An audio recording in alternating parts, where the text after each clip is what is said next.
Wir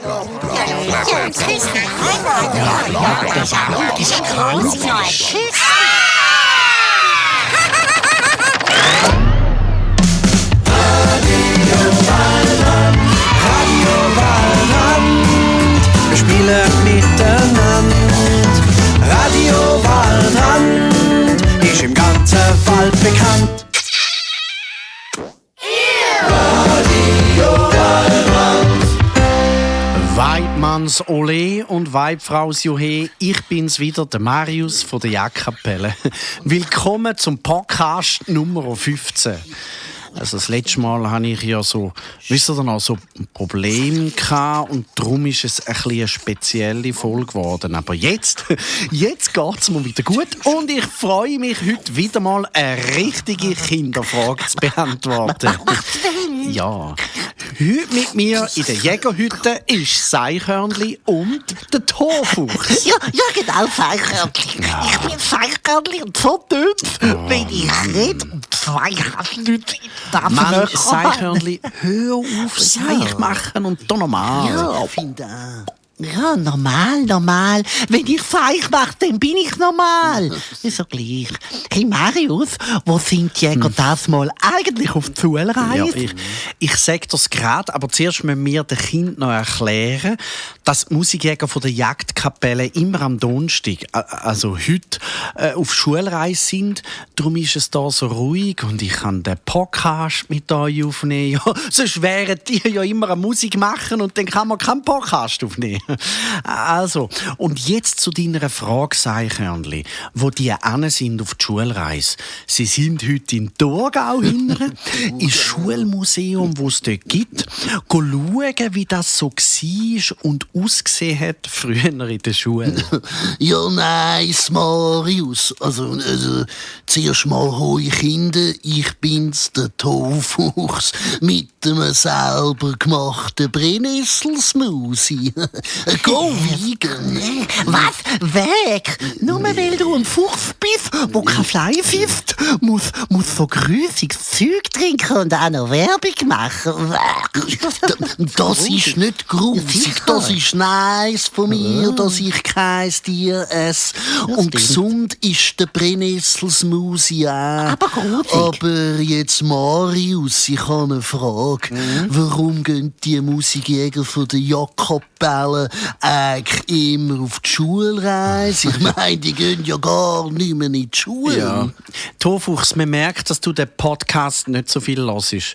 Sonst würdest du wie Kinder, die jetzt zulassen, wissen, dass die das einfach les finden, eine Schulreise zu machen. Weil man süßes Zeug im Rucksack darf haben und Bombschips, weil man ein Sackmesser mitnimmt und weil man immer UNO kann spielen, wenn man mit dem Zug fährt und weil dann die Lehrerin oder der Kindergärtner immer so lustige Witze macht und allgemein einfach gut aufgelegt ist und so. Ja, also die sind sicher gerne in die Schule, früher die Musikjäger. Also, was ist es so? Seichhörnli.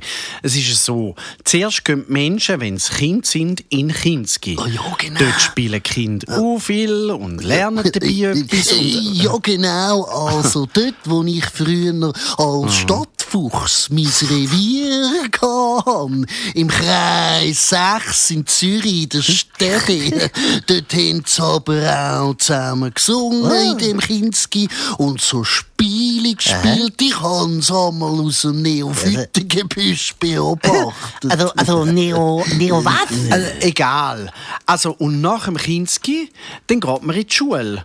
Dort lernt man Sachen, die man brauchen fürs Leben und wo man einfach muss wissen, zum später arbeiten, also Geld verdienen, ja, und zum Leben einfach so lesen, schreiben, rechnen, dann hat man Werken und Turnen und so und zwischen denen geht man eben auf eine Schulreise. Also, das habe ich alles nicht.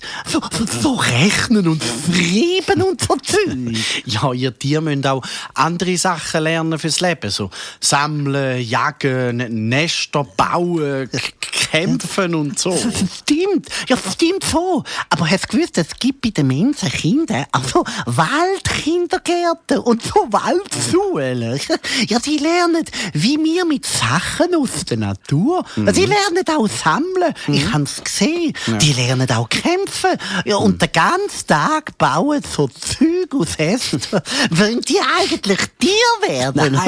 Nein, die wollen kein Tier werden. Die lernen einfach im Waldkinski das Gleiche wie die Kinder.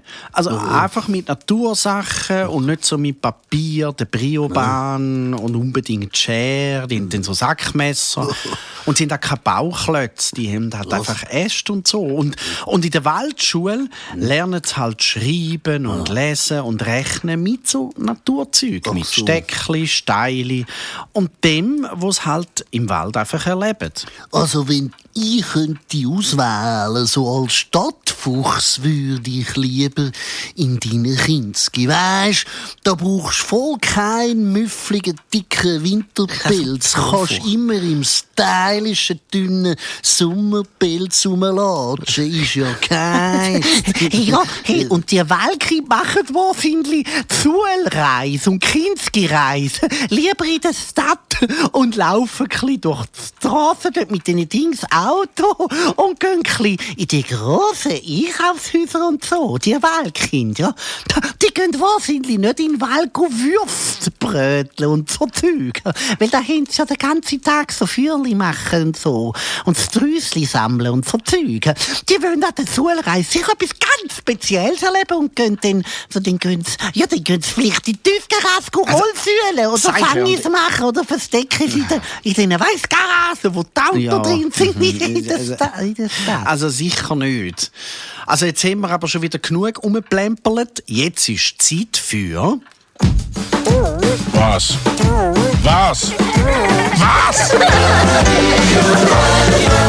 Kinderfrage. Die Leni aus Wolfhalden im Appenzellerland, also Ausserrhoden wohlgemerkt, hat mir auf info@jackkapelle.ch ein Mail geschrieben. Sie will wissen, warum die Kinder eigentlich in die Schule und in Kinski müssen. Wahrscheinlich ist sie erst gerade in die erste Klasse gekommen oder neu in Kinski nach den Ferien. Sie hat nicht angeschrieben, wie alt das sie ist, aber wenn man neu in die Schule geht, dann ist alles einmal vielleicht ein bisschen viel oder neu in Kinski. Und alles ist neu und manchmal gibt es den Kind, denen ist alles zu viel, dann wollen sie lieber daheim bleiben am Anfang. Wie ist es euch gegangen, Kinder? Ihr seid sicher auch das erste Mal in Kinski, das erste Mal in zweiten Kinski, die erste Klasse. Nach der Sommerferien ist ja immer das erste Mal. Aber gut. Eine gute Frage, warum ihr Kinder eigentlich in die Schule und in Kinski müssen. Sehr gut. Der Leni, mir, dir müssen halt nicht in Kinski und in die Schule. Selber schuld und... Mann, sicher! Ja, ich glaube, jede Kindergärtnerin und jeder Lehrer ist einfach froh, Eichhörnli, dass du nie hast müssen in die Schule und in Kinski. Hä? Also warum? Ja, weil du die ganze Zeit Zeich gemacht hättest. Ja, sicher. Frech gewesen wärst und extrem mühsam in der Schule und im Kinski. Das kannst du wissen. Ist mir doch gleich. Kind hätte Freude an mir. Mich als Schulgespöndli zu haben oder als Kinski-Freundin, gell, Kind? Hey, dann wär's aber abgegangen mit mir im Fall. Das kannst du wissen. Leck hätte mir Zeich gemacht. So schöne Streich hätte mir gemacht. Aber Marius, das stimmt natürlich schon nicht ganz. Nicht? Mit dir, wir gehen schon auch in eine Art Kinski und Schule. Also wenn du, Marius, sagst, dass man im Kinski und in der Schule Sachen lernt für später, ja, dann ist meine Mami meine Lehrerin gsi, glaube ich. Ja, wir haben alles von unserem Fuchsenmami gelernt. Sonst haben wir niemanden gehabt, der uns etwas beigebracht hat. Kein Fuchslehrer oder so. Ja, aber ist dein Fuchsenmami Mami alleinerziehend gewesen? Ich meine, hat sich dein Fuchsenpapi und deine Fuchsenmami irgendwann mal getrennt? Da gibt es bei den Menschen noch etwa. Aber gut, dann leben die Kinder einfach mal bei Mami und mal beim Papi. Und ein paar haben sogar 2 Mamis und 2 Papis. Also das ist ganz verschieden bei uns. Ja, also bei uns Tieren ist es normal, dass bei den meisten der Papi nicht dabei ist, wenn wir Kinder auf die Welt kommen. Ja, der hilft auch dann nicht mit. Der ist irgendwo im Wald und ist für sich die ganze Erziehung, sagt man ja dem, liebe Kinder, die macht's Mami, also bei den meisten Tieren, so viel es mir ist. Ja, stimmt so. Bei mir war auch nur die Mami im Kobbel. Ich hatte 5 Geschwister und ich bin die Wildeste. Ja, das glaube ich. Und ich bin froh, dass bei uns Menschen die Papis auch helfen beim Kind aufziehen. Ja, auf alle Fälle hat mir meine Mami beigebracht, wie man jagt. Gut, als Fegifuchs brauche ich das heute nicht mehr. Aber wir sind immer mit ihr auf die Jagd, immer schön mit einem Abstand hinter ihr hertappen. Und dann haben wir genau geschaut, wohin sie geht und wie sie sich anschleicht und dann zack, auspackt. Ja. So haben wir gelernt, jagen von unserem Fuchsenmami. Und dann haben wir auf die Wiese Heugümper anschleichen und dann zack, packen zum Üben. Leck, sind die einmal knackig gewesen, um drauf beißen. Also, Fuchs, weich, Heugümper fressen. Echt jetzt, pfui Teufel. Aber stimmt. Meine Mami war auch meine Kindergartenlehrerin. Wir mussten immer mit der Mami mit. Ja, wir sind über die Höhen gehuscht und haben genau geschaut, wie das Mami von Ast zu Ast springt.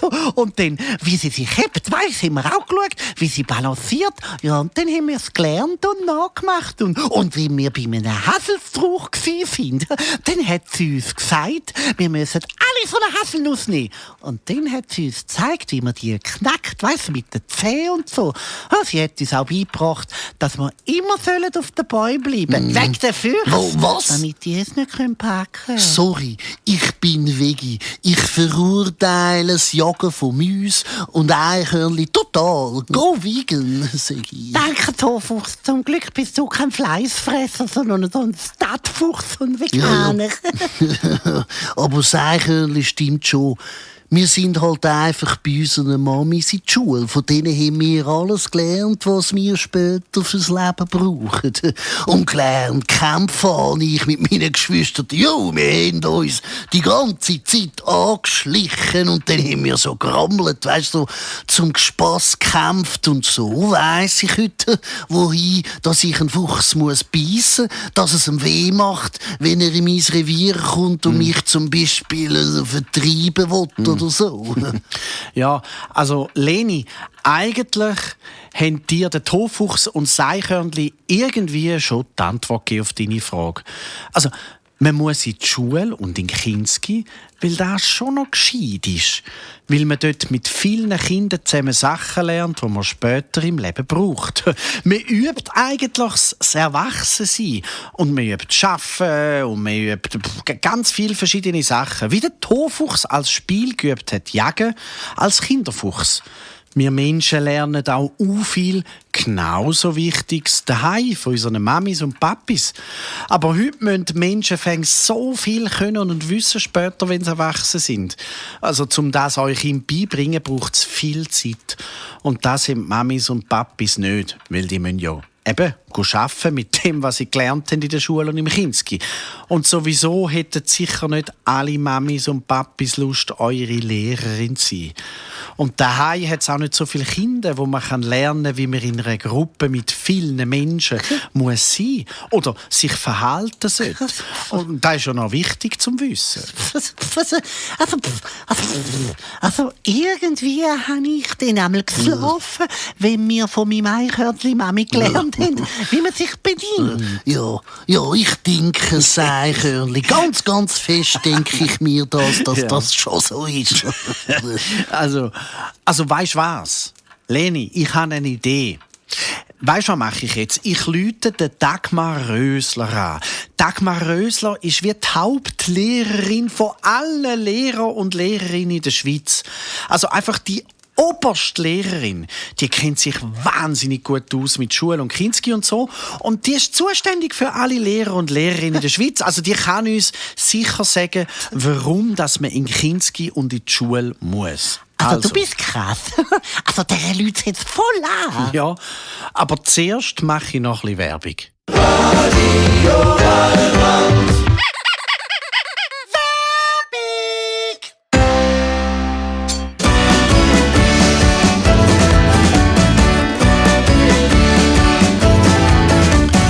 Diese Sendung wird euch präsentiert von Victorinox.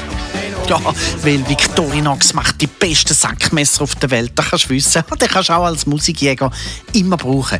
Also, liebe Kinder, willkommen hier zum Victorinox Werbefensterli. Das letzte Mal haben wir euch ja gefragt, ob ihr könntet eure Ideen für neue Klingen am Sackmesser einschicken.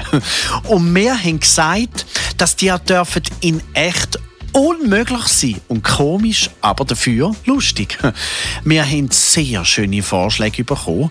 Die lese ich euch jetzt mal vor, mit dem Seichhörnli zusammen. Aber ich kann nicht immer Namen noch dazu sagen von euch, die das eingeschickt haben. Das würde viel zu lang gehen. Also, Klinge Nummer 1, die ein bisschen komisch ist. Ein ausklappbares Gomfibrötchen, wo man, wenn man Hunger hat, immer wieder ein bisschen daran knabbern kann. Oder ein ausklappbarer Skistock, für wenn man auf der Piste mal einen verliert. Ein ausklappbares Pony. Also ist das ein Ross? Ja.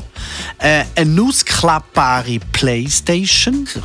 Ein ausklappbares Leckstengel. Was ist das? Egal, weiter. Und eine ausklappbare Tassenlampe. Was ist das? Oh, egal, aber da gibt es im Fall schon.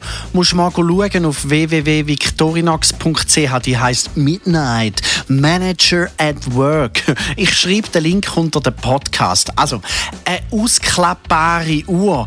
Die von Victorinox machen zwar Uhren, aber ich glaube, dass es kein Sackmesser gibt mit einer Uhr dran. Gute Idee. Und sehr schöne Idee, Achtung, ein ausklappbarer Papi, für wenn man mal auf dem Pausenplatz einen Streit hat und die anderen grob sind mit einem, dann können wir den Papi klappen und den können dann schimpfen. Super. Ein ausklappbarer Ferrari. Was ist das? Das Eichhörnchen kann doch nicht immer alles erklären. Ja, so gut. Also weiter. Ein ausklappbares Ohrenstäbli. Das kenne ich. Das könnte man eigentlich echt gut brauchen. Ja, und stimmt. das wäre ja dann auch möglich zu machen. Ja, stimmt. Also, und das Letzte, eine ausklappbare Riesenwurst. Finde ich natürlich super. Also, wer weiß, wenn ihr jetzt dann ein Sackmesser seht mit etwas von dem dran, was ihr uns hier eingeschickt habt, dann wisst ihr, dass Victorinox eure Idee umgesetzt hat. Also eure Spezialklingenidee als Sackmesser angebaut hat. Ritsch, ratsch, zack, zack. Ich singe von meinem Messer, mit dem geht alles besser. Und wenn ich will's am Zack, den hol ich's aus dem Hosensack.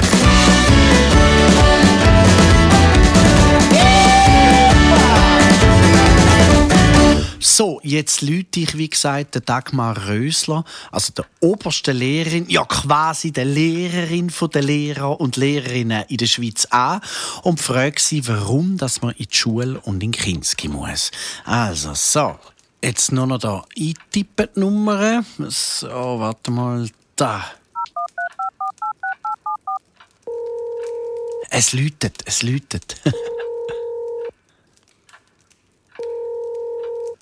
Hoi, Dagmar, hoi. Hi Marius. Ja, dass du mich auch kennst. Lass mal.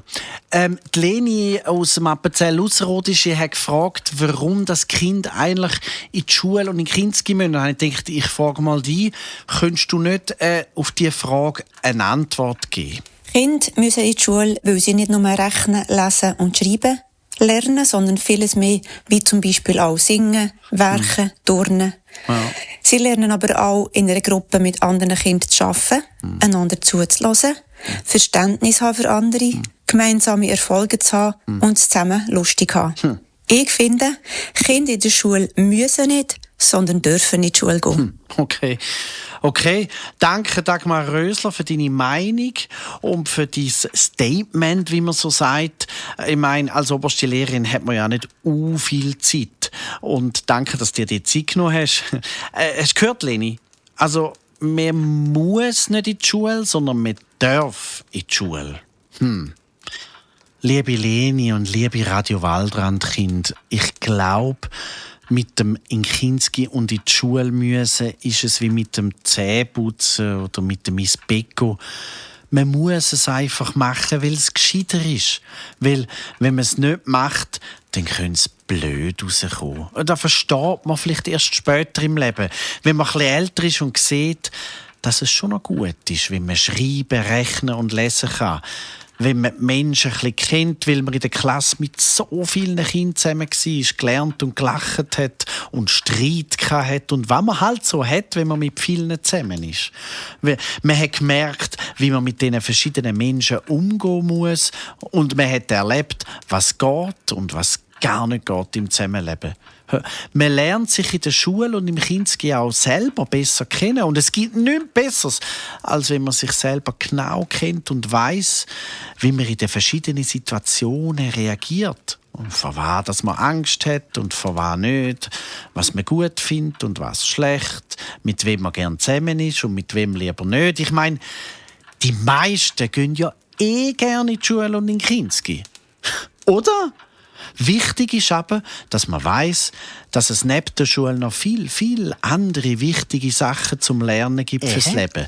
Sachen, die man nicht im Kinski oder der Schule kann lernen kann. Wie zum Beispiel Seich machen. Ich bin auch noch gut im Seich machen, dank täglichem Training. Ihr wisst, ja, man hört nie auf lernen Seich machen. Ich sag's euch. Das hast du jetzt wieder total schön gesagt, Seichhörnli. Stimmt. Einen schönen Abschluss. Ciao, Kinder. Bis zum nächsten Mal. Pfifferli Kind und immer schön Seichmachtraining machen neben der Schule und dem Kinski. Oh, Seichhörnli, echt. Also, Tschirilirio, Kinder, bis bald. Weg dem vertauschten Fell. Feldtauschknusch. Das Musiktheater von Marius und die Jagdkapelle kommt im Herbst in eure Nähe. Mit mir, Seichhörnli, Dachs Adalbert, Torfuchs und mit vielen mehr. Profitier jetzt vom Frühbucherrabatt bis Ende September und schnapp dir ein Ticket für eine Vorstellung unter www.feldtauschknusch.ch. Radio Waldrand, wir spielen miteinander. Radio Waldrand ist Radio, wo entspannt, von A bis Z brillant. Radio Waldrand.